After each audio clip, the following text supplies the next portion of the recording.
Sur ce site délimité de plus de 28 hectares situé à Kouakin dans la commune rurale de Pabré, les membres de l'Association pour la sauvegarde de la biodiversité Azabio, en action pour la mise en terre de plus de 200 plants composés essentiellement de plantes médicinales et nutritionnelles.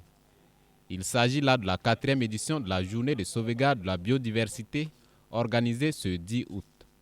L'édition 2024 met l'accent sur l'importance de sauvegarder les forêts communautaires dans un contexte d'urbanisation à travers le thème interpellateur « Urbanisation galopante et survie des forêts communautaires ». Nous avons choisi ce thème pour interpeller les différents décideurs sur le fait que l'urbanisation et puis les forêts communautaires peuvent aller de pair. Ce n'est pas antinomique. Merci. Nous mettons l'accent sur les plantes en voie de disparition. Sur les plantes qui ont des vertus thérapeutiques, des plantes qui ont des vertus nutritionnelles. Voilà, donc nous avons mis l'accent sur ces plantes. En parcourant la forêt, il y a vraiment plusieurs variétés de ces plantes-là, locales, que nous avons plantées. Et aujourd'hui encore, nous avons fait l'effort d'en ajouter encore d'autres.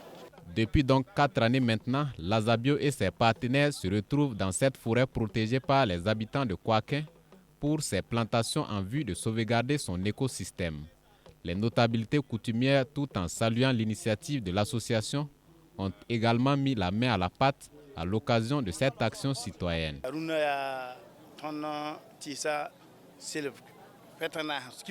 Aujourd'hui, nous sommes à la 4e édition de notre reboisement. Je suis un chef comblé, car chaque année, nous plantons avec les habitants et nos amis. Et quand nous regardons la mobilisation de cette année par rapport à l'année dernière, on voit que l'activité intéresse de plus en plus la population au fil des années. Et cela montre que nous sommes sur la bonne voie. On ne peut qu'être satisfait. La touche particulière de cette 4e édition de la journée de sauvegarde de la biodiversité est l'organisation de cette foire d'exposition qui donne l'occasion aux acteurs non seulement de faire la promotion des produits de la forêt, mais également de participer à la sensibilisation. Nous avons essayé d'inviter tous ceux qui travaillent avec les produits de la forêt. C'est ainsi que nous avons invité les tradis praticiens, ceux-là qui font les transformations avec les produits de la forêt. En un mot, tous ceux qui ont la forêt comme dénominateur commun.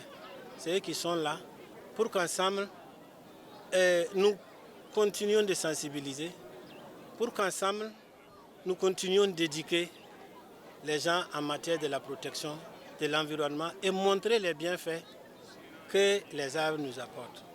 Dans cette forêt protégée, plusieurs plantes rares, comme les plantes qui se développent mieux dans les pays côtiers, sont expérimentées sous le regard quotidien du retraité Joseph Ilboudo. Et l'association Azabio donne rendez-vous en 2025 pour la 5e édition de la journée de sauvegarde de la biodiversité avec beaucoup d'innovation.